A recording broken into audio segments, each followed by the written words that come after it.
오늘 이 자리에 함께한 여러분들 한 사람 한 사람을 주님의 이름으로 사랑하고 축복합니다.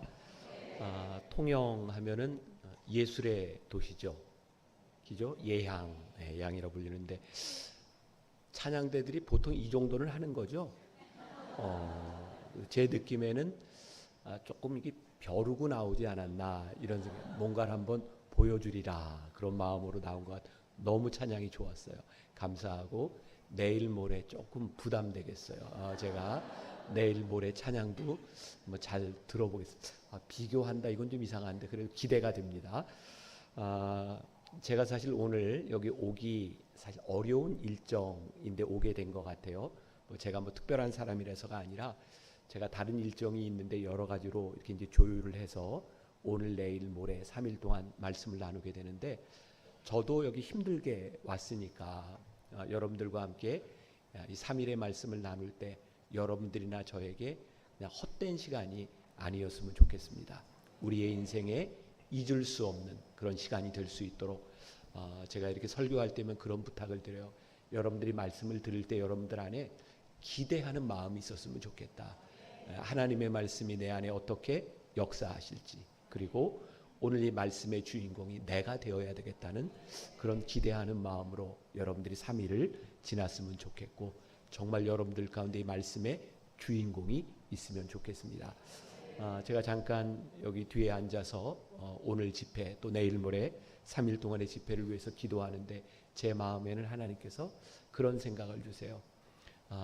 이 통영에 이번 3일 동안 우리 교인들을 많이 위로하라. 제 마음에 그런 생각이 들어요. 주님의 말씀으로 위로해야 되겠다. 그리고 주님의 말씀으로 여러분들을 축복해야 되겠다. 근데 사실 제가 오늘 준비한 말씀은 저희 교회에서 특별 새벽 기도회 때 7번 아브라함의 이야기를 가지고 인생 역전 그런 주제를 가지고 말씀을 나눈 적이 있고 그 중에 3편만 제가 가지고 왔습니다. 근데 이제 뒤에서 기도하는데 그렇구나. 하나님이 왜 이 말씀을 전하도록 하셨는가. 아마 오늘 말씀을 듣는 여러분들 가운데 인생 역전 하나님의 역사가 필요하겠구나. 자, 다시 한번 말씀드려요. 오늘 여러분들이 내가 오늘 이 말씀의 주인공이 될 수 있도록 3일 동안 이 말씀이 필요한 사람들에게 위로의 말씀이 될 수 있도록 여러분의 그런 마음을 가지고 우리 3일 동안 잘 승리하며 갈 수 있기를 간절히 소원합니다. 오늘 말씀의 제목이 수치를 풍요함으로 바꾸신 하나님. 인생 역전이에요. 수치를 당한 곳에서 오히려 하나님은 풍요하게 하신 이야기. 아마 오늘 제가 본문을 가지고 다 풀어가지 않아도 이 이야기는 여러분들이 잘 아시는 이야기죠. 아브라함이 가나안 땅에 들어왔는데 거기에서 흉년을 만나게 되었고 그리고 애굽으로 피난을 가게 되죠. 거기에서 자기 아내를 누이라고 속이게 되고 그 일로 인하여 수치스러운 일을 당하게 되었는데 하나님께서 그 수치함을 풍요함으로 바꾸어 주셨던 이야기가 오늘 우리가 읽었던 본문 말씀입니다. 여러분들 들어올 때 주보에 본문 말씀이 오늘 내일 모레 3일 동안 있으니까 올 때 성경을 좀 읽고 오는 게 좋겠어요? 그냥 오는 게 좋겠어요?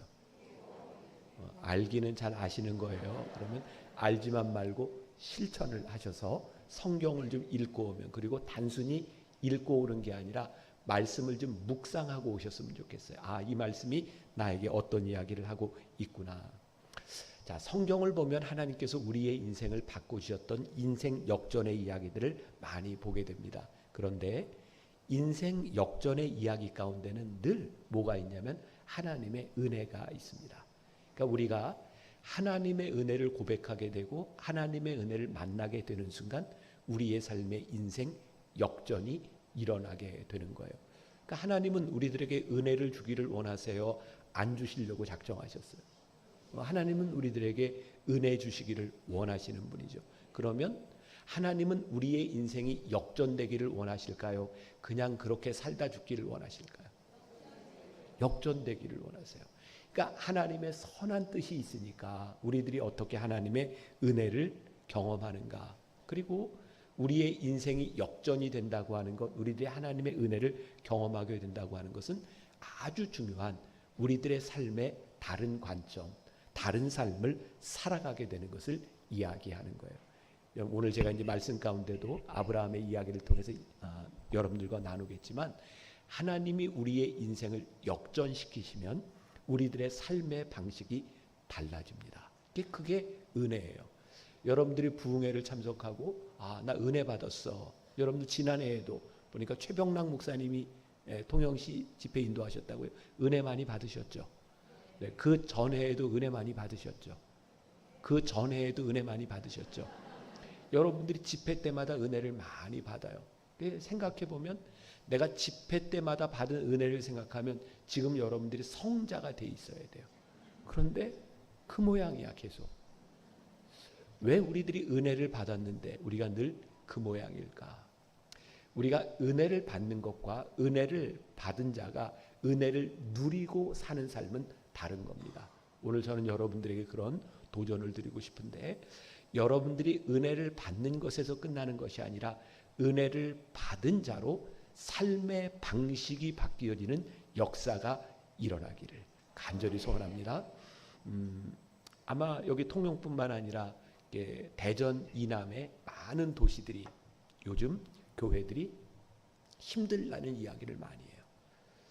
오늘 제가 설교하면서도 우리 교인들한테 그런 얘기했습니다. 예수 믿는 거 힘들어요.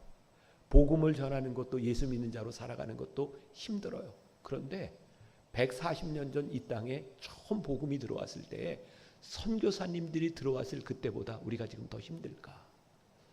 선교사님들은 이 땅에 들어왔을 때 내가 들어오면 모든 사람들이 조선 민족이 쌍수를 들고 우리를 환영하고 복음을 받아들일 거라고 생각하고 왔을까? 저는 그런 생각 전혀 하지 않고 이 땅에 들어왔으리라고 생각하거든요. 복음이 필요한 땅에 이 세상을 변화시키기 위해서 들어왔던 그 복음의 역사가 일어났던 것처럼. 그래서 여러분들이 3일 동안 지나는 동안 하나님의 위로가 필요함과 동시에 여러분들 안에서 좀 부정적인 이야기들이 없었으면 좋겠어요. 우리에게 힘 주시고 능력 주시고 소망 주시는 하나님의 이야기로 우리들이 지금 뛰는 가슴을 좀 나눌 수 있는 3일 기간이 되었으면 좋겠다. 자, 여러분들의 삶의 전성기는 언제였나요? 전성기. 지금. 누가 지금이라 그랬어요? 네, 멋있어요. 네. 우리는 언제 우리들의 인생의 전성기일까? 저는 이 전성기는 나이와 관계 있는 것이 아니라 우리의 가슴이 뛰는 한 우리는 전성기를 살고 있다고 생각하거든요. 우리의 가슴이 뛰면요, 그 뛰는 가슴으로 인하여 얼마든지 희생도 가능하고 뛰는 가슴으로 인하여 우리들이 얼마든지 최선을 다할 수 있는 일들이 가능하고 중요한 건 오늘 여러분들의 가슴이 뛰느냐예요. 이 통영 땅을 바라보며 여러분들의 가슴이 뛰는가? 다시 한번 하나님이 우리들에게 소망을 주시는가? 저는 소망의 이야기를 하는데 여러분들의 얼굴이 전혀 소망스럽지를 않아요. 표정도 좀 소망의 표정을 좀 지으세요. 아이고 이거 큰일 났다. 이거 3일 동안 어떻게 집회를. 자, 우리 옆에 사람 바라보면서 우리 소망을 가집시다. 한번 인사합시다. 소망을 가집시다. 자, 소망을 가집시다 인사하는데 좀 소망스러운 표정을 좀 지어야지. 여기 다시 한번 시작. 우리 소망을 가집시다. 네, 고맙습니다. 하나님께서 여러분들을 위로하시고 축복하여 주실 줄 믿습니다. 제가 이 아브라함의 이야기를 묵상하면서 이 말씀을 전하기 위해서 아브라함의 이야기를 차근차근 이렇게 묵상해 가는데 제가 깨닫게 된 게 있어요. 아브라함이 하나님을 선택한 것이 아니라 하나님께서 아브라함의 인생에 찾아오셨구나. 사실 우리들이 은혜를 받게 되면 우리들이 고백하는 게 있어요. 하나님이 내 삶에 하나님이 찾아오셨구나. 아브라함은 그의 인생에 찾아오신 하나님을 붙들었고 그 하나님으로 인하여 하나님과 동행하는 인생을 살게 되죠. 제가 제 인생에 있었던 이야기예요. 저는 목사가 돼서 은혜를 받았어요. 그러니까 저는 목사가 돼서도 어떻게 하면 목사를 그만둘까라고 생각했던 사람이고, 저는 신학교를 가는 과정도 목사 안수를 받고 군목을 가는 과정도 저는 제가 원해서 가지 않았어요. 내가 원해서 가지 않은 그 자리에 내가 있다고 하는 게 얼마나 힘든 일인지 몰라요. 제가 군목 2년 차 때 저는 이제 군목단들을 위한 수련회에 갔다가 은혜를 받았어요. 그때도 저는 은혜를 받으려고 갔던 것이 아니라 바로 그 얼마 전에 저에게 어떤 일이 있었냐면 제가 이제 군목 생활을 하면서 은혜를 받지 못하고 목회를 그만두려고 생각했기 때문에 제가 군인으로서 군목으로서 일은 열심히 했지만 제가 노는 걸 굉장히 좋아하는 사람이에요. 좋아하게 생겼어요? 아니에요. 저는 특히 노는 것 중에서도 노름을 좋아했어요. 그래서 저는 뭐 사실은 중학교 때부터 그리고 목사가 돼서도 밤새도록 포카 치고 고스톱 치고 저는 마작도 하고 그랬던 사람이에요. 저는 노는 게 너무 좋았고 그리고 목사가 노름을 하고 산다? 이건 제가 아무리 생각해도 그건 맞지 않는다고 생각했어요. 그래서 제가 그 집회를 참석했을 때 그건 의무적으로 참석하는 집회였고 내가 빨리 내 삶의 진로를 결정해야 되겠다 생각했는데 집회 참석하기 얼마 전 제가 친한 친구 목사님들, 제 친구 목사님들이 다 군목이었는데 너무 착하고 순진해요. 좀 만나서 놀 게 없는 거예요. 저는 공으로 하는 운동, 뭐 당구, 탁구, 뭐 볼링, 테니스 다 하는데 내 친구 목사들은 그게 안 되더라고. 제가 다 불러놓고 포카를 가르쳐 줬어요. 그랬더니 이 순진한 목사들이 포카를 배우고 얼마나 좋아하는지. 그래서 이제 그때부터 한 달에 한 번씩 월급날이 되면 강동구에 있는 여관에 들어가서 아니 조금 있으면 변해요. 너무 놀라지 마세요. 1박 2일 동안 밤새고 포카 치고 그랬거든요. 근데 제가 그 강동구에 있는 여관에 포카 치러 이렇게 들어가는데 여관 주인이 저한테 또 오셨어요. 이렇게 인사를 하더라고요. 근데 그때 내가 소명이 있었던 사람은 아니지만 내가 되고 싶어서 목사가 된 건 아니지만 내 직업이 목사인데 여관 주인이 나한테 또 오셨어요 라고 인사하는 건 아닌 것 같았어요. 그때부터 제 안에 이제 갈등이 시작됐어요. 내가 빨리 내 삶의 진로를 결정해야 되겠다. 그리고 참석했던 집회였어요. 제가 원했던 자리가 아니었어요. 근데 지금 생각해 보면 하나님은 그때 저를 부르고 계셨어요. 이렇게 앞에 참석해서 말씀을 듣고 집회가 끝났는데 제가 답답해서 그 자리를 떠날 수가 없는 거예요. 제가 목사가 되고 나서 처음으로 그런 생각을 했어요. 기도나 한번 해볼까. 제가 목사 되고 나서 처음으로. 그래서 기도나 한번 해봐야 되겠다. 그리고 제가 답답해서 소리질러 기도하기 시작했어요. 여러분들 기도해 보셨겠지만 통성으로 소리내서 기도하면 목이 아픈 게 아니라 백가죽이 아프잖아요.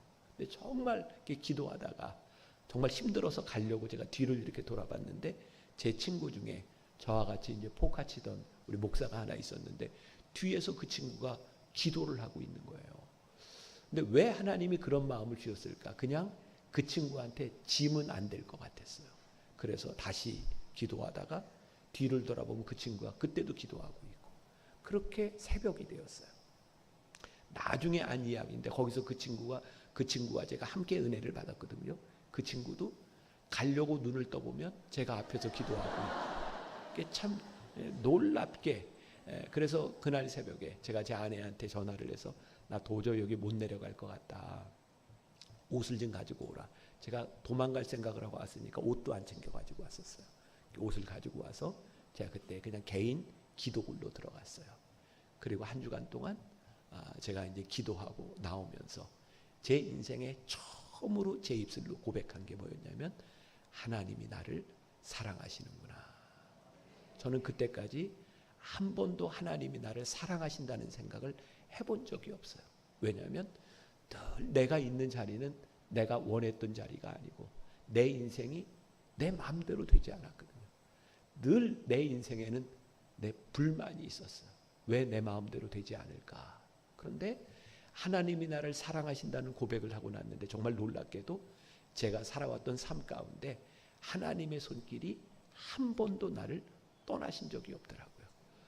하나님이 나를 여기까지 인도하셨구나. 그게 제가 하나님의 은혜 가운데 들어갔던 순간이었어요. 그리고 그때부터 제 삶에 정말 가슴 뛰는 일이 생기기 시작했어요. 하나님이 나를 여기까지 인도하셨으면 앞으로도 하나님은 나와 함께 하실 거야. 그때부터 저는 정말 뭐든지 할 수 있을 것 같았어요. 제 삶의 환경이 달라진 것이 아니라 하나님이 나를 붙들어 주셨으면 나를 인도해 주셨으면 나는 뭐든지 할 수 있을 것 같아. 저는 저에게 찾아오셨던 하나님이 여러분들 가운데도 역사하기를 간절히 소원합니다. 오늘 여러분들이 여기 있는 이 자리, 여러분들이 살아왔던 인생 가운데 하나님이 여러분들을 한 번도 버리지 아니하시고 한 번도 포기하지 않으시고 여러분들을 붙잡아 주셨다면 앞으로도 여러분들을 붙잡아 주시지 않겠습니까? 그래서 우리 예수를 믿는 사람들은 소망이 있는 거예요. 우리의 소망을 부끄럽게 하지 않으시는 하나님. 제가 어제 우리 교회에서 이제 새 가족들 모아서 이렇게 애찬하는 시간이 있었어요. 제가 새 가족들을 보고 그런 얘기했어요. 여러분들이 만나 교회에 와서 함께 신앙생활하는 거 참 좋습니다. 근데 저에게는 딱 한 가지 소원이 있습니다. 여러분들이 여기에서 함께 신앙생활하며 여러분들이 기쁘고 행복했으면 좋겠습니다. 하나님 믿는 것이 여러분들의 인생에 복된 일이었으면 좋겠습니다. 여러분들 예수 믿고 살아가는 것이 행복해요? 안 행복해요? 아이고 큰일 났다. 이제 3일 동안 지나가면 좀 이제 바뀌리라고 생각해요. 진짜 우리들 이 공동체에 하나님을 알지 못하는 사람들이 이 공동체 안에서 함께 예배를 드릴 때 여러분들의 표정과 여러분들의 삶을 바라보며 야, 예수를 믿는 게 저런 일이구나. 그 일로 인하여 가슴 뛰게 하는 것. 자, 제가 원고에 없던 얘기를 또 많이 하네요. 여러분들은 제가 무슨 원고인지도 모르잖아요. 그죠? 아무튼 제가 시간 되면 끝납니다. 제가 이제 교회 성장학 공부를 할 때 그 미국에서 이렇게 리서치한 것을 이렇게 보게 되었는데 예수를 안 믿는 사람들이 처음 교회에 와서 이 교회를 다닐까 말까 결정하게 되는 제일 중요한 요인이 뭘까? 여러분들 생각하기에 예수 안 믿는 사람이 처음 교회에 와서 무엇을 보고 교회를 다닐까 말까 결정할 것 같아요? 목사님의 설교? 처음 나온 사람은 목사님이 아무리 설교를 잘해도 무슨 말인지도 잘 못 알아들어요. 성가대의 찬양? 어떤 걸까요? 놀랍게도 그 결과에 의하면 처음 교회를 나오는 사람이 예배를 드리면서 다시 교회를 나올까 말까 결정하는 첫 번째 요인은 함께 예배를 드리고 있는 교인들의 표정이랍니다. 그들의 표정이 어떠한가? 그들이 말씀을 듣고 정말 눈물을 흘리고 그들이 말씀에 집중하는 모습을 바라보면서 이야 이게 뭔가 있는가 보다 라고 생각하든가 정말 졸고 어떻게 이렇게 표현을 해야 되나 그냥 그런 모습을 보면서 여기는 우리가 있어야 될 것이 아니구나. 그러니까 여러분 복음을 전하는데 제일 중요한 게 사실은 여러분들이 이 예배 가운데 어떤 모습 어떤 표정 야 정말 말씀을 듣는 것이 우리들에게 이렇게 기쁘고 행복한 일이구나. 그 표정이 예수를 믿지 않는 사람들에게 복음을 전해줄 수 있다는 거예요. 제가 솔직하게 얘기하면 여기 처음 탁 들어와서 앉아 있는데 여러분들 표정이 그랬어요. 네.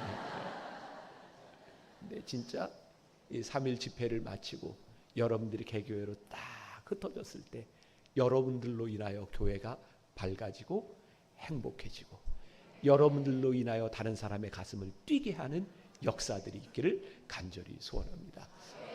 저는 목사로서 제일 행복한 게 말씀을 전하는 특권 중에 하나가 말씀을 전하며 말씀을 듣는 사람들의 표정이 바뀌고 그 사람들의 가슴이 뛰고 소망이 생기는 것. 그게 얼마나 복된 일이겠는가. 자, 우리들이 신앙생활을 하면서 가지는 오류가 있어요. 우리들이 지금 잘못 생각하고 신앙생활하는 것들이 있어요. 그건 뭐냐면 우리들이 하나님을 기쁘시게 하려고 이렇게 노력하는 거예요. 자, 이게 조금 말이 이해가 될지 모르겠어요. 우리가 하나님을 기쁘시게 하려고만 노력한다면 난 우리들의 신앙이 되게 힘들 것 같아요. 우리가 뭘로 하나님을 기쁘시게 할까요? 우리들이 어떤 행위로 하나님을 기쁘시게 할까요? 그래서 신앙생활하는데 신앙생활 잘하는 사람이 늘 열심히 뭔가 섬기기는 하는데 열심 가운데 기쁨을 잃어버릴 때도 있어요. 또 어떤 사람들은 내가 열심히 해서 내 죄의 문제를 좀 해결해 보겠다라고 생각하는 사람이 있어요. 그 사람들은 다 교회 올 때마다 울고 회개하는 건 좋은데 늘 그렇게 나는 죄인이라고 기도할 때마다 벌레만도 못한다. 매주 벌레만도 못해요. 계속 그렇게 살아. 근데 정말 그것이 우리들에게 올바른 신앙의 모습일까? 저는 그런 신앙의 모습을 이렇게 구분할 수 있다고 생각해요. 율법적인 삶을 살아가는가 아니면 은혜의 삶을 살아가는가. 전 여러분들이 예수 믿으면서 좀 자유로웠으면 좋겠어요. 하나님이 우리들에게 복음을 주시고 우리를 구원하신 역사가 우리들을 얼마나 자유케 한 일인데, 예수를 믿으면서 우리들이 예수 믿기 때문에 이것도 못해, 이것도 하면 안 돼, 이건 안 돼, 그 율법이 우리들을 힘들게 하는 것이 아니라 내가 예수를 믿었더니 이것도 할 수 있고, 하나님이 이런 마음도 주셨고 나에게 이것으로 내 가슴이 뛰게 하셨고, 그 일로 인하여 하나님의 은혜를 우리들이 고백할 수 있는 사람이 되어야 하지 않을까.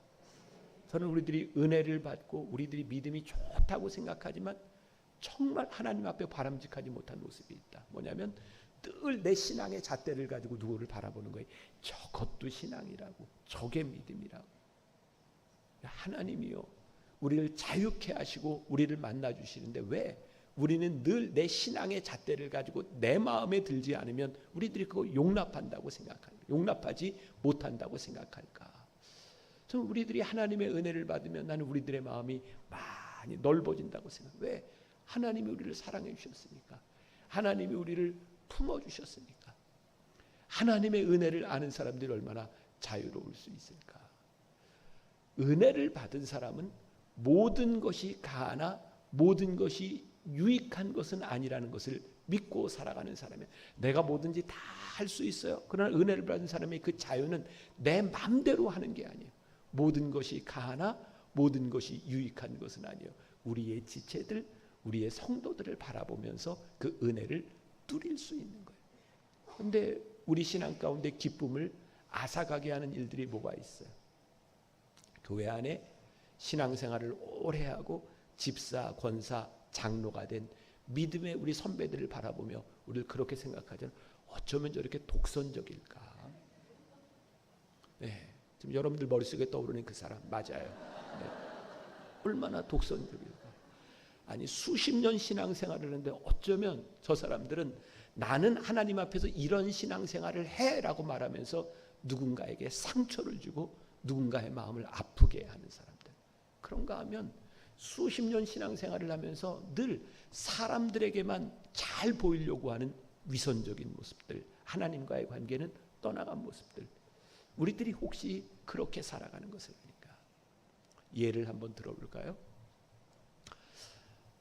저희 교회 몇 년 전에 한 청년이 이렇게 예배를 드리는데, 저는 이렇게 설교를 마치고 나면 주일날 남아서 이렇게 교인들 이렇게 찬양팀과 함께 찬양을 하고 이렇게 기도하고, 교인들이 다 나갈 때까지 앞에서 같이 이렇게 찬양하고 기도를 해요. 그날도 그렇게 찬양하고 제가 교인들이 거의 나갔을 때쯤 가운데로 이렇게 걸어 나가는데, 뒤에 있는 청년 하나가 저를 보자마자, 우리 교인은 아니었던 것 같아요, 저한테 목사님 저 살고 싶어요. 그러니까 아마 자살을 생각하고 있었던 것 같아요. 제가 아무 사정도 모르니까 그냥 그 청년을 꽉 껴안고 기도를 했어요. 그리고 저는 이제 제 방으로 올라갔다가 다음 예배를 인도하기 위해서 이제 엘리베이터를 타고 이렇게 내려오는데 그 청년이 엘리베이터에 타고 있는 거예요. 근데 엘리베이터 저 구석에서 입을 이렇게 가리고 있어요. 그 엘리베이터 안에 다른 교인들이 있는데 가만히 보니까 그 청년의 입에서 술 냄새가 나는 거예요. 제가 그랬어요. 괜찮아, 손 내려, 괜찮아. 그 청년이 저에게 이렇게 말하더라고요. 목사님, 저 술 먹고 교회 와도 괜찮아요? 괜찮아. 그때 제가 예수님의 마음이 생각이 났어요. 저렇게 술을 먹고 죽을 생각을 하고 여기까지 찾아온 저 청년을 예수님이 얼마나 귀하게 보듬어 주실까. 너 술 먹고 어디 교회를 와. 그것이 아니라, 율법이 아니라 그 청년을 사랑하시는 하나님의 마음이 보이고 그 청년을 품어주는 교회가 될 때, 이 교회 안에 은혜가 있다라고 말하지 않겠어요? 제가 여러분들에게 도전을 드리고 싶어요. 여러분들 교회에는 은혜가 넘칩니까? 아니면 율법이 작용하고 있습니까? 율법이 작용하면 힘든 거예요. 은혜가 우리 가운데 역사하면 우리들 가운데 자유함과 기쁨이 우리들에게 있는 거예요. 저는 왜 목회를 그만둬야 되겠다고 생각했는가? 저는 은혜를 받지 못하고 목사가 됐는데 제일 힘들었던 게 뭐냐면, 목사가 되니까 하지 말아야 될 것들이 많았고요. 내가 하고 싶은 일은 숨어서 해야 됐어요. 한 달에 한 번씩 포카 치고 고스톱 치는 일 교인들이 알게 할 수 없었어요. 저는 숨어서 했던 사람이에요. 그러고 보니까 하지 말아야 될 일 때문에 나는 늘 힘들었던 사람이에요. 근데 은혜를 받고 나니까 하나님이 제 삶을 순식간에 바꿔주셨어요. 나로 하여금 하고 싶은 일로 인하여 가슴 뛰게 하셨어요. 제가 27살 때 은혜를 받고 제가 어떤 결심을 했는지 아세요? 제가 27살 때까지 은혜 없이 율법 가운데 삶을 살아가며 내 삶을 낭비한 게 너무 아까웠어요. 그때 결심한 게 내가 새벽을 살리라. 그리고 20년 동안 제가 몸이 많이 아프기 전까지 저는 새벽을 살기 시작했어요. 시간이 아까워서. 새벽 예배를 마치고 나면 잠을 자거나 다른 일을 하지 아니하고 아무도 방해하지 않는 그 시간을 살기 시작했어요. 그때부터 저는 제 마음속에 하고 싶은 일로 가슴이 뛰기 시작했어요. 제가 얼마나 비전으로 가득 찬 사람이었으면 제 첫 번째 이메일 주소가 비전맨이었을까요? 저는 그냥 꿈의 사람으로 그렇게 살고 싶었어요. 자, 제가요 몸이 많이 이제 아플 때가 있었어요. 그때도 제가 이제 청년들에 대한 마음 때문에 이제 해외에서 이제 코스타라고 하는 유학생들을 위한 집회를 제가 1년에 몇 번씩 이렇게 다닐 때였어요. 그러다 보니까 제가 비행기를 참 많이 타고 다녔어요. 근데 문제는 시차 때문에 잠을 잘 못 자는 거. 그게 저에게 제일 힘든 일이었어요. 한 번은 제가 프랑스에서 이제 비행기를 타고 이렇게 오는데 어떤 분이 저에게 이런 조언을 해주더라고요. 목사님, 시차를 적응하는 좋은 방법이 있는데 비행기를 타자마자 포도주를 한 잔 딱 마시고 잠을 자면 아주 좋습니다. 푹 잘 수 있습니다. 그래서 제가 비행기를 타면서 처음으로 내가 포도주를 한번 먹고 자리라 이렇게 생각을 하고 그 비행기 타면 이제 그 사인이 꺼진 다음에 제가 스튜어디스를 불렀어요. 스튜어디스를 불렀더니 스튜어디스가 저를 보자마자 목사님 부르셨어요? 저한테 그러는 거예요. 제가 깜짝 놀랐어요. 그래서 제가 스튜어디스한테 네, 물 한 잔 주세요. 그리고 물 한 잔을 먹고 제가 잤어요. 자, 한번 생각해 봅시다. 저는요, 목사인 제가 평소에 술을 먹는 사람도 아니고 제가 술꾼도 아니고 제가 좀 이렇게 하도 잠을 못 자니까 그것 때문에 포도주 한 잔 마시고 잔다. 그게 제 신앙에 어떤 문제가 있다고 생각하지 않습니다. 그러나 만일 저 스튜어디스가 어떤 신앙을 가진 사람인지 모르는데 혹시라도 목사가 포도주 한 잔 마신 것 때문에 마음이 상하고 상처를 받을 수도 있으니까 모든 것이 가하나 모든 것이 유익한 것은 아니니 제가 그렇게 먹을 필요가 없는 거예요. 여러분, 우리들에게 자유함이 찾아온다고 하는 것은 우리들이 모든 것을 할 수 있다, 거기에서 머무는 것이 아니라 하나님의 마음이 우리 가운데 들어와서 그 자유를 우리들이 어떻게 쓸 수 있는가를 생각하는 것. 그래서 우리들이 자유의 종이 되는 거예요. 우리가 자유가 있으나 내가 적극적으로 능동적으로 내가 자유의 종이 되는 거예요. 놀라운 일은 종이 됐는데 기뻐. 왜? 그게 억지로 종된 것이 아니라 내가 자유로 종되었기 때문에 그것이 기쁜 거예요. 이게 신앙의 진리, 놀라운 신앙의 역설인 거예요. 그래서 교회에서 우리들이 신앙생활하면서 그렇게 열심히 막 봉사하고 이러는데 웃음이 떠나지를 않아. 사람들이 뭐 그렇게 교회 가서 그렇게 살아. 그런데 그게 우리가 자유의 종되었기 때문에 언제부턴가 여러분들의 삶, 여러분들의 사역, 교회에서 여러분들에게 짜증이 늘어났다면 우리들에게 은혜가 사라져 버린 거예요. 우리들에게 달라진 것이 없는데 누가 좋나 보다. 네. 오늘 이 은혜가 여러분들에게 고백되는 역사가 있었으면 좋겠다. 그리고 하나님의 은혜가 우리 가운데 들어오면 하나님이 우리의 인생에 개입한다고 하는 것을 깨닫게 되면 그때 비로소 우리는 하나님을 인정하는 삶을 살기 시작해요. 아브라함에게 일어난 일이 하나님께서 아브라함을 부르시고 아브라함의 인생에 하나님이 개입하신다는 것을 아브라함이 깨닫기 시작하면서 그의 인생의 이야기가 시작이 돼요. 그의 인생의 이야기는 His story, 하나님의 이야기가 되는 거예요. 여러분 참 놀랍잖아요. 여러분들의 인생에 그게 내 인생으로 끝나는 것이 아니라 하나님이 만들어 가시는 하나님의 이야기가 내 속에서 펼쳐진다고 생각해 보세요. 자, 여러분들에게 한번 물어봅시다. 오늘 이 시간 우리들이 함께 모여 예배를 드리고 있는데 여러분들과 저를 비교했을 때 누구 인생이 더 중요하겠어요? 에? 내 인생? 네. 그래요. 하나님이 우리를 여기 부르셔서 하나님은 저로 하여금 저를 설교자로 부르셔서 이 시간에 쓰시고 있고 여러분들은 오늘 말씀을 듣는 자로 그 말씀에 반응할 수 있도록 여러분들의 인생을 만들어 가고 계세요. 그러면 오늘 이 자리에서 우리는 우리의 인생의 주인공이 될 수 있어요. 하나님이 이끄시는 삶을 우리들이 살아갈 수 있어요. 하나님이 우리들의 인생에 개입하시면 그게 어떤 의미를 가지는지 아세요? 내가 부정했던 것을 하나님이 내 인생 가운데 개입하심으로 우리들이 인정할 수 있는 것이 있어요.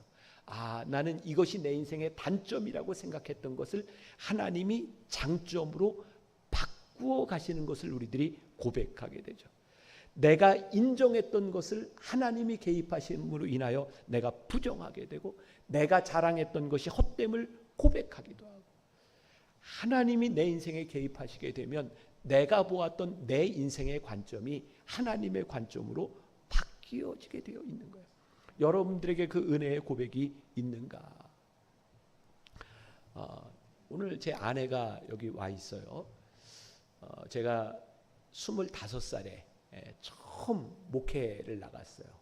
여러분들 보니까 이 통영이 굉장히 멀고 외진 곳이다. 뭐 교통으로도 많이 소외됐다라고 얘기하면 제가 처음 목회를 나갔던 것은 영월에서도 버스를 타고 1시간 더 들어가는 하루에 버스가 2번밖에 안 다니는 그런 곳에서 저도 처음 목회를 시작했어요.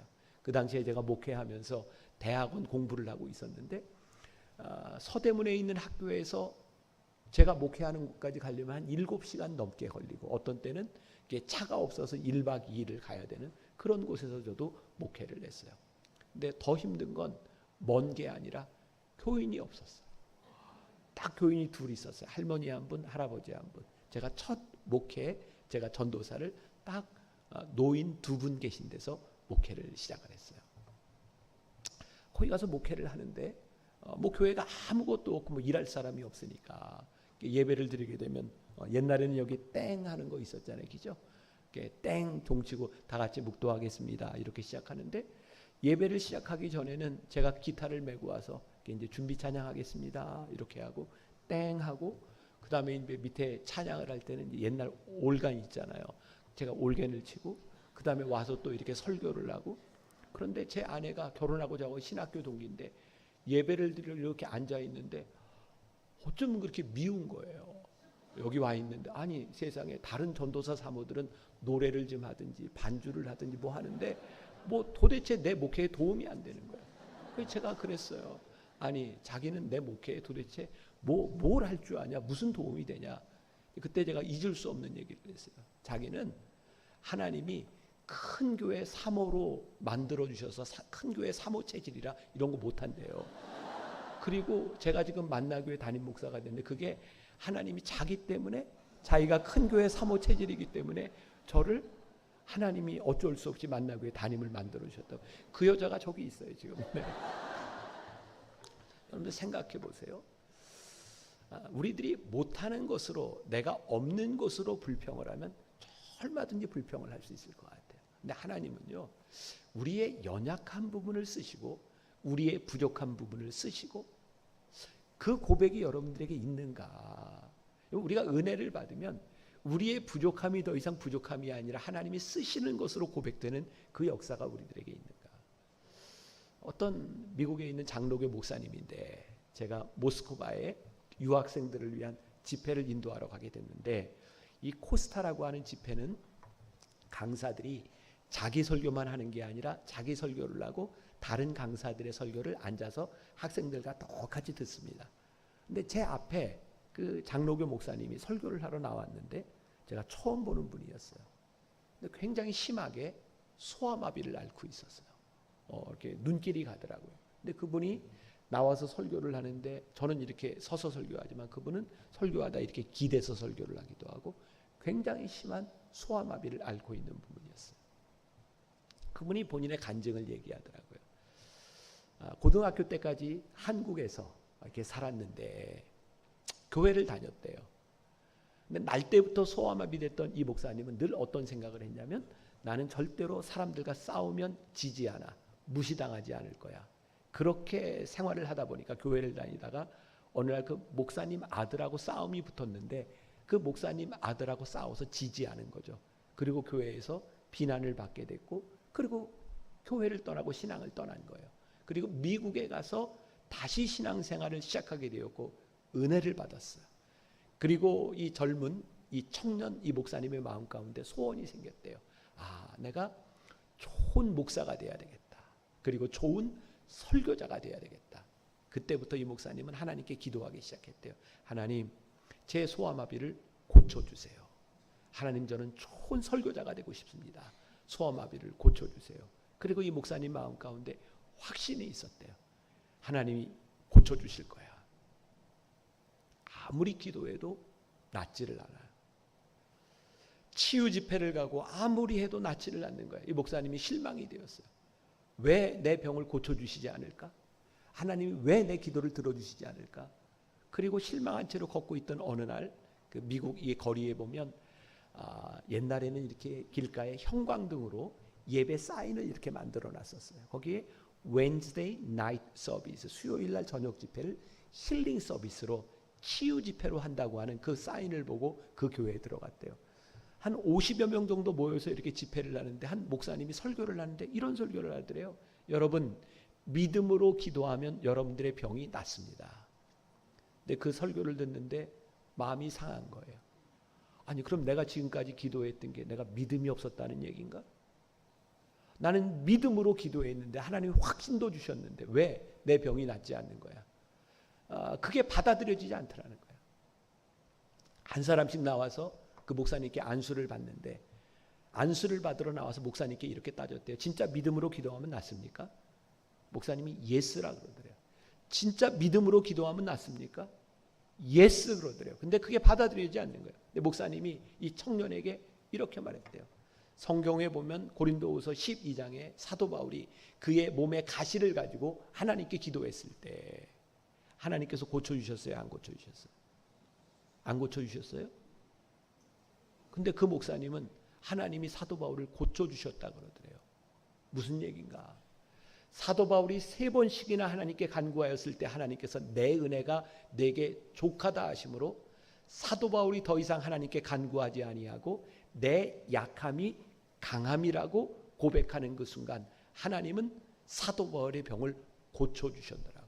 왜냐하면 그의 가시가 더 이상 가시가 아니라 하나님이 사도 바울을 쓰실 수 있는 강점으로 만들어 주셨다는 고백을 하게 하셨는데 여러분들 보세요. 사도 바울이 내 은혜가 내게 족하다 하심으로 사도 바울이 하나님께 그의 약함을 자랑하기 시작해요.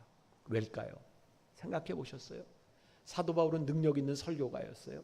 사도 바울은 신유의 역사를 행하는 사람이었어요. 근데 사도 바울의 가시가 뭐였을까요? 어떤 사람은 그게 간질이었을 것이다 라고 얘기도 하고 어떤 사람은 그게 안질이었을 것이다 라고 이야기를 해요. 예를 들어 봅시다. 사도 바울이 이렇게 설교를 하고 있는데 갑자기 그에게 간질이 왔어요. 넘어져서 거품을 불고 경련을 일으켜요. 사도 바울이 환자들을 위해 기도하는데 그에게 간질이 와서 넘어져서 경련을 일으키고 거품을 불고 있어요. 어쩌면 사람들이 이렇게 얘기했을지도 몰라요. 네 병이나 먼저 고쳐봐라. 사도 바울은 이렇게 생각했을지 몰라요. 하나님, 이 병만 고쳐주시면 제가 더 능력 있게 목회하지 않겠습니까? 하나님, 저에게 이 가시만 없다면 훨씬 더 제가 사역을 잘할 수 있지 않겠습니까? 근데 하나님은 내 은혜가 내게 족하다 그랬어요. 사도 바울이 깨닫게 된 게 있어요. 아, 그렇구나. 하나님이 나로 하여금 자고하지 않도록, 교만하지 않도록 나에게 이 가시를 주셨구나.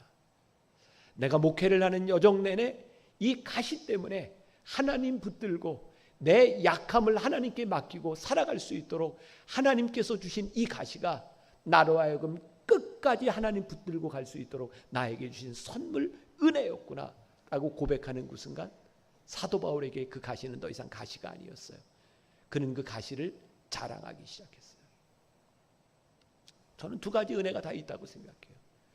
하나님께서 우리의 삶을 고쳐주시고 우리의 몸을 고쳐주시는 하나님의 은혜도 있고 하나님께서 우리들에게 약함을 주셔서 그 약함으로 인하여 하나님을 붙들게 하시는 은혜도 있고 하나님은 여러분들에게서 어떤 은혜로 여러분들과 함께 해주세요.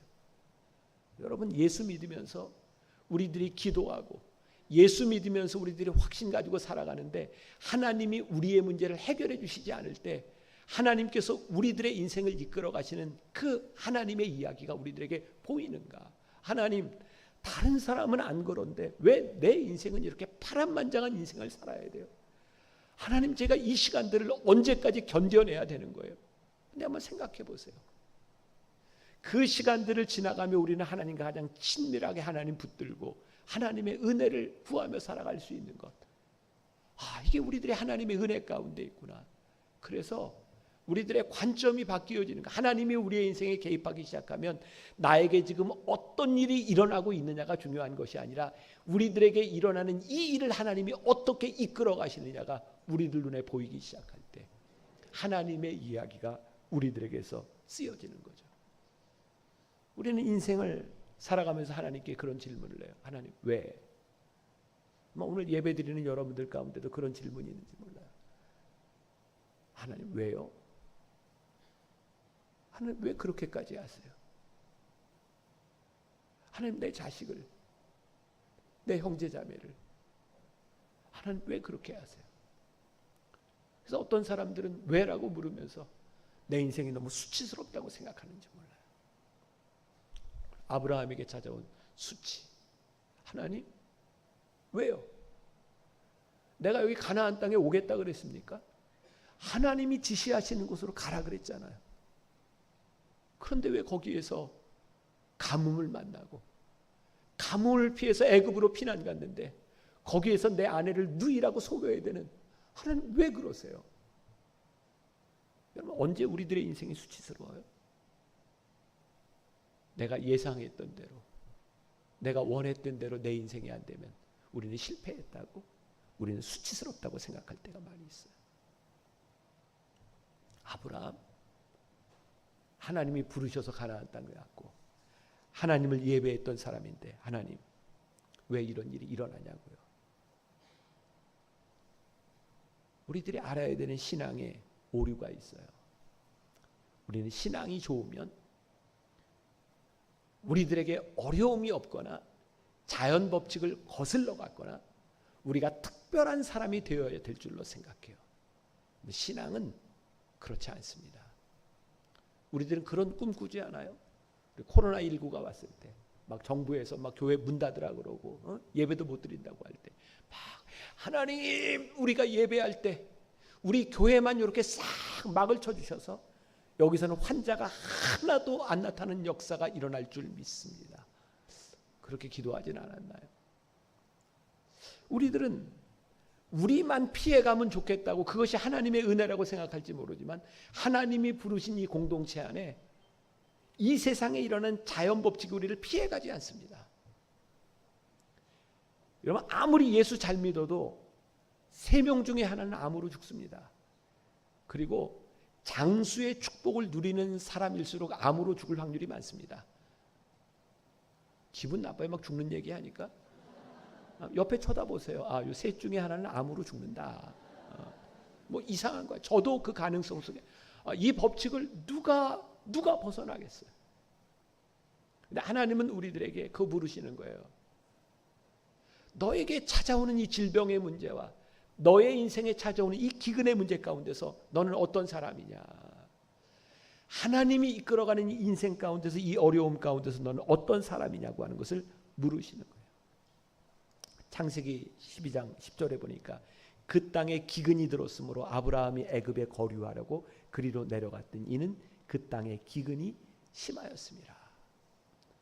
아브라함이 애굽으로 내려간 것은 저는 아브라함이 잘못된 선택이라고 생각하지 않습니다. 아브라함이 가장인데, 아니 지금 기근이 다 들었는데 내 식구들을 살리기 위해서 이 식솔들을 데리고 애굽으로 피난 가서 살아야 되는 것이 아니었을까요? 모르겠어요. 그냥 거기에서 버텨야 되는 것이 하나님의 뜻이었는지 모르겠어요. 그러나 아브라함은 그의 인생에 선택을 했고 그는 애굽으로 내려갔어요. 그리고 애굽에서 어려운 일을 당합니다. 그리고 더 불행한 것은 그가 하나님을 전적으로 신뢰하지 못하고 거짓말했다는 거예요. 그의 아내를 누이라 속이고 그 위기를 모면하려고 했다는 거예요. 아브라함이 잘못했습니다. 그런데요, 진짜 우리들에게 중요한 것은 우리들의 인생에 기근이 들어서 우리 인생에 어떤 결정을 하고 우리들이 잘못된 결정을 했을 때 그것을 하나님 앞에서 우리들이 받아들여야 되는 거예요. 하나님, 제가 이거 잘못 살았습니다. 잘못 선택했습니다.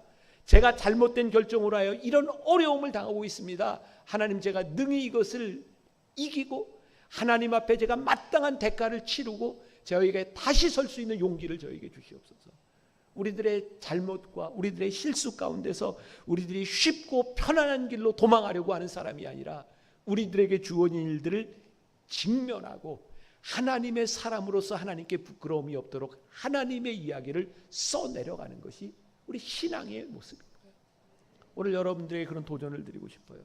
혹시 여러분들 가운데 하나님 믿으면서 실수했다고 생각하는 사람, 하나님 이건 내가 잘못 살았다고 생각하는 사람이 있다면 그것에 대해서 책임지라는 거예요. 하나님, 제가 잘못했습니다. 무릎을 꿇고 회개하라는 거예요. 내가 누군가에게 잘못을 행했으면 그에게 가서 빌라는 거예요. 하나님의 이야기가 우리들 가운데 쓰여질 수 있도록 그렇게 살아가라는 거예요. 우리들은 언제 하나님의 뜻을 모르고 하나님의 뜻을 벗어날 때가 있을까요? 여러분들의 인생에 아무 문제가 없을 때는 평탄하게 삽니다. 우리들의 삶의 위기가 다가오면 우리들의 삶의 결정을 해야 될 때가 있죠. 더군다나 우리들의 가장 원초적인, 우리들의 본능적인 것을 건드릴 때 우리의 모습이 드러나게 되어 있는 거예요. 저는 그런 생각이 들어요. 우리들이 하나님 믿고 살아가는데 늘 신앙이 필요하지 않아요. 자, 이것도 오해하지 마세요. 우리들의 믿음 생활 안 해도 된다 이런 이야기가 아니라 아무 문제가 없을 때는 우리들이 그렇게 믿음 없어도 살아가는데 큰 문제 없습니다. 그런데 우리의 인생에 위기가 찾아올 때, 우리의 인생의 광야를 지날 때, 우리의 인생에 기근이 들 때, 그때 우리들의 믿음이 필요하고 하나님 앞에 직면하는 것이 필요해요. 이스라엘 백성들이 광야를 지나며 그들이 그 시간들을 지나갈 때 얼마나 하나님 앞에 불평불만했는가. 이스라엘 백성들이 홍해를 건너는 기적을 보고 불평했나요? 아니에요. 홍해를 건너지 못하는 막다른 골목에서 불평했어요. 하나님께서 그들에게 만나를 주시고 메추라기를 주실 때 불평한 것이 아니라 그들이 먹을 것이 없을 때 불평했어요. 그러고 보니까 우리는 하나님을 믿는다고 하면서도 우리들의 삶에 어려운 일이 닥치면 늘 불평불만해요.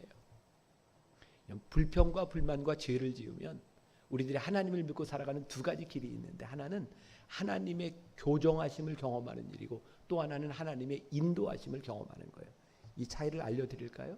교정, 우리들이 하나님을 믿지만 하나님께 불평하고 잘못된 길을 가면 하나님이 우리를 교정하세요. 좋은 말로 해서 교정이지 맞는다 이런 얘기입니다. 제가 가끔 설교하다 우리 교인들한테 이런 표현을 써요. 여러분, 제가 웃으면서 얘기해요. 좋은 말 할 때 들으세요. 좋은 말 할 때 들으세요. 좋은 말 할 때 안 들으면 어떻게 될까요? 나쁜 말이 나가는 거예요. 하나님께서 우리들의 삶에 신앙적으로 인격적으로 얘기할 때 듣지 않으면 하나님의 교정하심을 경험해요. 그래서 똑같이 예수를 믿는데 다 하나님한테 맞는 사람이 있어요. 하나님이 우리와 관계없다면 하나님이 우리 때리시지 않습니다. 근데 하나님의 인도하심, 우리의 훈련 가운데, 우리의 광야 생활 가운데, 기근 가운데 하나님의 인도하심을 경험하는 사람이 있어요. 하나님의 뜻이 무엇인지를 바라보고 His story, 하나님의 역사 가운데 인도하심을 보는 사람들이에요. 여러분들의 인생에 훈련의 시간을 지날 때는 훈련을 잘 받아야 되는 거예요. 제가 군목 훈련 받을 때, 제가 지금도 기억이 나요. 장교들은 사병들보다 훈련을 받을 때 먹는 걸 더 잘 먹습니다. 근데 어느 날 제가 훈련을 마치고 점심에 식당으로 들어갔는데 정말 이건 어떻게 밥을 먹으라는 건지, 세상에 식탁에 마요네즈 하나, 그리고 빨간 김치, 그리고 흰 밥, 이게 다예요. 그럼 이걸 어떻게 먹으라는 거야? 그래서 제가 흰 밥에다 김치를 올리고 마요네즈를 짜가지고 비볐어요. 먹었는데 너무 맛있는 거예요. 가서 한번 해보세요. 너무 맛있어요. 근데 지금 먹으라 그러면 못 먹어요. 훈련의 때에는 그것도 맛있게 먹을 수 있는 거예요. 왜? 훈련의 때잖아. 여러분들의 삶에 하나님이 여러분들을 훈련시킬 때 하나님 저한테 어떻게 하라고요? 하나님 어떻게 하라고요? 그런데 그 훈련의 시간에는 그 훈련의 시간을 지나가야 되는 지혜가 우리들에게 필요한 거예요. 그 시간을 지나가야 우리들의 인생에 하나님의 인도하시는 가나안 땅에 들어가게 되는 거죠. 자, 이 아브라함의 삶 가운데 하나님이 인생 역전을 만드셨어요. 자, 창세기 12장 17절 여호와께서 아브라함의 아내 사라의 일로 바로와 그 집에 큰 재앙을 내리신지라. 지금 어떤 일인지 아시죠? 그 바로가 아브라함의 아내를 취하려고 했을 때 12장 20절 바로가 사람들에게 그의 일로 명하매 그들이 그와 함께 그의 아내와 그의 모든 소유를 보내었더라. 아브라함이요 기근으로 인하여 도망갔다가 거기에서 수치를 당했는데 거기에서 떠나올 때 큰 재산을 가지고 나오게 됩니다. 오히려 아브라함은 복을 받아 나오게 되죠. 그리고 13장 1절과 2절 아브라함이 애굽에서 그와 그의 아내와 모든 소유와 롯과 함께 네겝으로 올라가니 아브라함에게 가축과 은과 금이 어떻게 하였더라? 풍부하였더라. 하나님이 그의 인생의 수치로 머물게 하신 것이 아니라 풍부하게 만들어 주셨어요. 그리고 중요한 것 오늘 말씀의 결론입니다. 창세기 13장 3절과 4절 그가 네겝으로부터 길을 떠나 베델에 이르며 베델과 아이 사이 곧 전에 장막 쳤던 곳에 이르니 그가 처음으로 제단을 쌓은 곳이라. 그가 거기서 여호와의 이름을 불렀더라. 굉장히 중요한 이야기예요. 제가 여러분들에게 성경을 읽지 말고 묵상하라고 하는 것은 이 성경을 좀 자세히 보라는 거예요. 아브라함이 네겝을 지나 베델로 이렇게 올라가게 돼. 애굽에서부터 많이 올라가게 된 거예요. 근데 그 베델이 어디냐면 아브라함이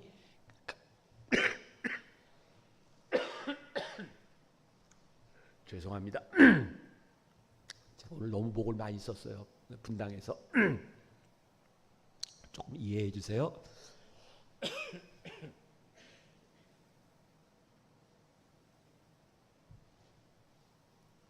또 이렇게 기침하면서까지 설교하는 걸 보니까 또 은혜가 되지 않아요? 막 감동스럽고, 네, 은혜로 받으면 됩니다. 네. 자, 베델에 이르러서 여기서 아브라함이 단을 쌓습니다. 놀라운 것을 하나 발견하게 되는데요. 이게 제 추측입니다. 아브라함이 왜 하나님의 인도하심을 받고 가나안 땅에 머물렀는데 기근이 들었다고 왜 그렇게 애굽으로 피신해서 그런 수치스러운 일을 경험했을까? 성경에 보면요. 아브라함이 하나님의 인도하심을 따라 베델에서 단을 쌓고 그 다음에 아브라함이 또 하나님께 단을 쌓고 예배했다는 기록이 없습니다. 아브라함은 그렇게 거기 있다가 가나안 땅에 오게 돼요. 그리고 거기서 수치를 당하고 풍요함을 가지고 다시 올라가서 거기에서 단을 쌓는데 그것이 어디냐면 아브라함이 처음에 내려올 때 단을 쌓았던 베델에서 다시 단을 쌓습니다. 아브라함의 인생에 굉장히 중요한 전환점이 되는 부분입니다. 다시 하나님 앞에 올라와서 예배를 드리고 그의 믿음의 추억, 그의 믿음을 회복하게 되는 사건이 바로 13장에 일어납니다. 오늘 여러분들에게 제일 중요한 말씀이에요. 하나님 언제부터인가 제 삶이 수치스러워졌습니다. 하나님 언제부터인가 제 삶의 감격이 떠나버렸습니다. 네, 바로 그 자리에서 아브라함이 다시 베델에 올라가서 하나님 앞에 제단을 쌓고 믿음의 추억을 회복했던 그 자리에 우리들이 설 수 있다면 이제 앞으로 펼쳐지는 인생 역전의 아브라함의 이야기를 우리들이 보게 될 것이라는 사실이에요. 결국 아브라함의 인생은 예배와 관계되어 있다. 예배를 단순히 여러분들이 교회에서 주일날 예배드리는 그 예배 행위에 있는 것이 아니라 하나님 앞에 예배자로 선다고 하는 것은 어떤 의미일까요? 하나님을 예배할 때, 하나님 앞에 무릎을 꿇을 때, 하나님 앞에 경배하게 될 때 우리들의 삶의 우선순위가 분명하게 세워지는 거예요. 여러분, 하나님을 매주 예배한다고 찾아오지만 여러분들 인생의 우선순위가 올바로 세워지지 않는다면 우리는 올바로 예배하는 사람이 아니죠. 예배하는 자는 우리들의 최선을 다하는 삶 가운데서 하나님의 인도하심을 경험하는 사람이에요. 그리고 우리들의 최선이 아닐 수 있다고 하는 것을 경험하는 사람이에요. 아하, 하나님이 이렇게 일하시는구나. 하나님이 우리를 이렇게 인도하시는구나. 그 인도하심에 대한 고백은 진정한 예배자들에게서 나타나는 거예요. 예를 들어 볼게요. 조금만 더 하고 이제 말씀 마칠게요. 제가 오래전에 저기 포항에 있는 한동대학에서 설교를 하게 됐어요. 집회를 인도하게 됐는데 토요일 날 이렇게 컬링하는 영접하는 그런 집회를 마치고 주일 날 학생들 한 연속 3번을 이게 시간 단위로 이렇게 예배를 인도해야 되는 체프를 인도하게 됐어요. 저는 평소에 준비를 굉장히 철저히 하는 사람입니다. 제가 여기는 이렇게 카드를 가지고 왔지만 보통 때는 원고를 저는 늘 정확하게 토시까지 써서 분까지 딱 계산해서 준비하는 사람이에요. 그때도 채플에서 설교를 하니까 제가 설교 준비를 다 해가지고 와서 이렇게 준비를 하고 있는데 뒤에 앉아 있었어요. 교목 목사님이 저를 소개할 때 기다리고 있는데 하나님이 강력하게 제 안에서 이런 음성을 주셨어요. 오늘 네가 준비한 말씀이 적절하지 않다. 제 마음에서 금방 이렇게 대답이 나오죠. 하나님, 지금 그러시면 안 되죠. 아니 이거 원고 다 써가지고 이렇게 시간까지 계산해가지고 왔는데 지금 이러시면 어떻게 해요? 순종이 안 되는 거예요. 근데 정말 강력하게 하나님께서 제 마음속에 오늘 네가 준비한 말씀이 적절하지 않다. 너무 강력하게 제 안에 그 말씀을 주셨어요. 제가 소개를 받고 나와서 제가 준비한 원고를 놨어요. 놓고 마이크를 들고 옆으로 갔어요.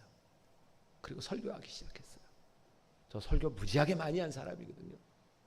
근데 그때 정말 그렇게 강력하게 하나님이 나를 쓰시는구나 라는 느낌을 받은 적이 없어요.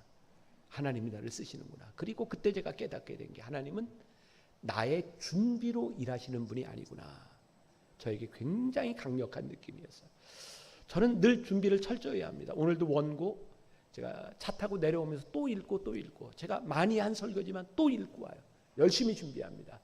근데 여기에서 저는 늘 동일한 기도를 합니다. 하나님, 제가 말씀을 준비해 가지고 왔지만 하나님, 오늘 말씀을 듣는 사람들에게 필요한 말씀을 전할 수 있도록 저에게 열린 마음을 주세요. 제가 원고를 준비해 가지고 왔지만 하나님이 쓰시는 곳에 저를 맡길 수 있는 믿음을 주세요. 제가 이런 이제 설교를 하면 젊은 목사님들이 이제 그런 생각을 그래, 설교 준비할 필요가 없어. 하나님이 쓰시도록 나를 맡겨야 돼. 자, 제가 중요한 말씀을 드려요. 철저하게 열심히 준비하며 살지 않는 사람들은 하나님이 내 준비로 일하시는지 하나님의 뜻대로 일하시는지 절대로 경험하지 못합니다. 여러분들의 인생에 최선을 다하고 여러분들 인생에 최선의 준비를 할 때 하나님이 어떻게 일하시는지를 선명하게 보기 시작합니다. 하나님을 믿는 사람들은 대충 하나님 알아서 하세요. 그 믿음 아닙니다. 그건 핑계지. 하나님, 제가 이렇게 열심히 살아갑니다. 제가 이런 생각을 가지고 있습니다. 그러나 하나님의 뜻이 저는 무엇인지 구별이 되지 않습니다. 그때 우리들이 열심히 나아갈 때 하나님이 우리들에게 길을 보여주세요. 왜? 이건 제 얘기가 아니에요. 성경에. 사도 바울이 아시아로 가려고 그렇게 노력했는데 하나님 막으셨잖아요. 근데 사도 바울이 쉽게 포기하지 않습니다. 이게 뭐가 잘못됐지? 다른 곳으로 가려고 하네. 또 막았어요. 이거 왜 그러지? 3번씩이나 하나님이 막습니다. 그리고 그때 마게도니아인이 손짓하는 환상을 바라보고 사도 바울이 확신을 가져. 아하, 하나님이 나를 여기로 부르시는구나. 그리고 사도 바울이 유럽의 관문인 빌립보에 갑니다. 사도행전 16장을 보세요. 보세요. 네, 16장. 빌립보에 가요. 가자마자 거기에서 여러 사람들을 만나고 병자들을 고치는 놀라운 기적을 경험합니다. 그런데요, 그 일로 인하여 사도 바울이 빌립보 감옥에 갇힙니다. 사도 바울이 빌립보 감옥에 갇혀서 뭐 했는지 아세요? 사도행전 16장 보세요. 바울과 실라가 밤새 기도하고 찬송합니다. 굉장히 놀라운 일입니다. 만일 사도 바울이 그냥 아무것도 안 하고 하나님 보여주세요. 그랬더니 마게도니아에 갔어요. 근데 거기에서 옥에 갇혀서 어려움을 당해요. 그럼 사도 바울은 분명히 이랬을 겁니다. 하나님 왜 이러세요?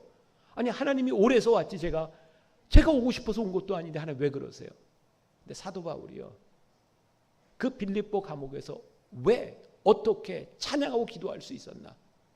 3번씩이나 그가 가려고 노력해 보았으나 하나님이 막으셨고, 그리고 마게도니아인이 손짓하는 것을 보았을 때 사도 바울이 감옥에서 무슨 생각을 했을까요? 하나님이 나를 감옥에 가두신 이유가 있어. 그리고 하나님은 그 이유를 분명하게 하시죠. 간수장의 가족을 구원하는 역사가 있게 하세요. 우리의 인생에요, 하나님의 인도하심을 받는다고 하는 것, 우리들이 예배자로 살아간다는 것, 하나님의 뜻대로 살아간다고 하는 것은 놀라운 역사들 우리들이 경험하게 되는 거예요. 아브라함이 그의 인생에서 궁핍함 가운데서 그가 기억해야 될 하나님, 풍요함 가운데서 그가 기억해야 될 하나님, 그 하나님을 기억하며 살아갈 때 그의 인생에서 하나님의 역사가 만들어져 가고 있는 거예요. 멋지잖아요. 히스토리, 우리의 인생에 그분의 이야기가 만들어지는 그 역사가 여러분들에게 있기를. 자, 말씀을 마무리합니다. 예배는 아브라함이 베델에서 단을 쌓고 예배를 드려요. 저는 옛날 우리 믿음의 선조들, 성경에 나오는 사람들의 파워풀한 역사는 교회가 없었기 때문이라고 생각해요. 이것도 오해하시면 또 안 돼요. 저 목사 이상한 목사다. 언제부터인가 우리가 교회에서 예배를 드린다고 생각하니까, 교회에서만 예배를 드린다고 생각하니까 우리들의 삶의 예배가 사라지는 거예요. 예배는 우리들이 서 있는 곳에서 무릎을 꿇고 하나님을 바라보는 것이 예배예요. 여러분들이 주일날 예배 드리는 것으로 끝나는 것이 아니라 여러분들의 삶의 자리가 예배가 되기 시작할 때 그 안에서 하나님의 역사, 수치를 풍요로 바꾸시는 하나님의 역사를 간증하며 살아갈 수 있으리라. 이번 3일 동안 여러분들에게 인생 역전의 역사가 일어나기를 주님의 이름으로 간절히 축원합니다. 우리 같이 기도하겠습니다. 하나님, 우리 사랑하는 성도들을 주님의 이름으로 축복합니다. 통영에 이곳에 살아가며 하나님 우리를 부르시는 분명한 증거가 있기를 간절히 소원합니다. 혹시 우리 성도들 가운데 수치스러운 삶을 경험하며 인생의 기근을 지나는 사람들이 있습니까? 하나님, 이곳에서 우리의 인생을 역전시키시는 하나님의 은혜가 임하게 하여 주옵소서. 우리와 함께 하실 하나님을 기대하며 예수님의 이름으로 기도합니다. 아멘.